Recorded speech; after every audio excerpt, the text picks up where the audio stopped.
Now, my idea of body efficiency training is really working on two things, structure and flow. And structure, I mean body structure, your skeletal alignment. And flow, I mean your relaxation, the ability to move fluidly. Now, I'm trying to demonstrate this by just moving about randomly, and right now I'm doing some up and down movements to demonstrate the legs and the hip joint together with the spine. But it's actually quite difficult to show this and even explain this. See, it's not so much about what I'm doing, because anyone can say structure and flow, and you can move about randomly and call it flow. But these things are not totally random. The structure is quite specific. I'm trying to maintain a neutral structure, in other words, the midpoint of all movement. If I can maintain that position, then I can move efficiently away from it and keep springing back to it. So this looks like very sort of basic traditional martial arts, because that is what they were searching for. They were trying to find efficient, powerful structures to create with the body. Now, once you've got the idea of what this structure is, now you're creating a flow. I'm creating a movement. But even this movement, this flow, is not totally random.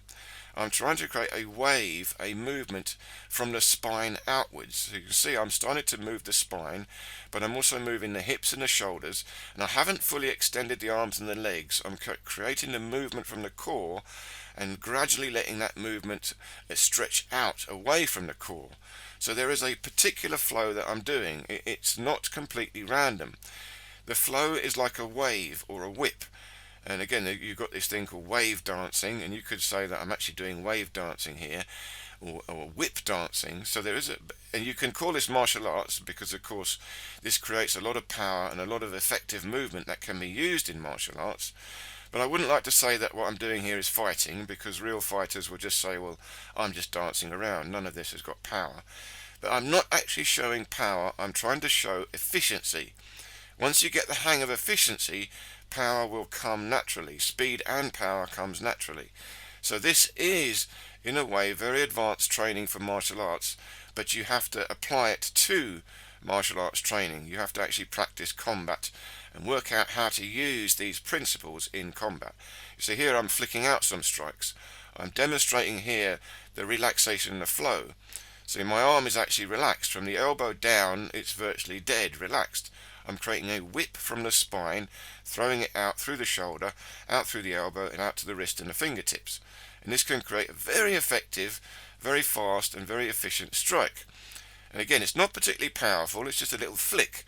But if you get the hang of this and you learn different ways of doing this, you can create very powerful, very fast strikes with this whip-like motion. And of course, the secret is it's effortless. Efficiency means effortless movement and effortless strength. That is what I'm trying to work on, trying to explain on this channel. You see, the structure gives the basic power. If your legs connect to the ground correctly, that connects to your hips, connects to your spine, connects to your shoulders, then you can transmit force from the ground through your body structure. Now again, all internal martial arts and Tai Chi talk about this sort of thing. But in fact, the structure I'm using is coming from the core. I'm actually creating strength in the core, the waistline, and extending that outwards, upwards through to the arms and downwards through to the legs.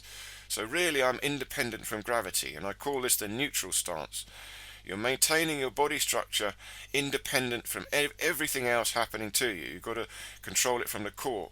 And this will also apply to wrestling, because when you're wrestling, of course, you're not standing up. You're lying down, and you could be upside down. You need to have the awareness of your center of gravity and your core, and from there you create this structure and you create this movement, this whip-like flow. Okay, I hope this made sense, and do leave any questions or comments below. I will get back to you, and I look forward to seeing you in any of these other videos here.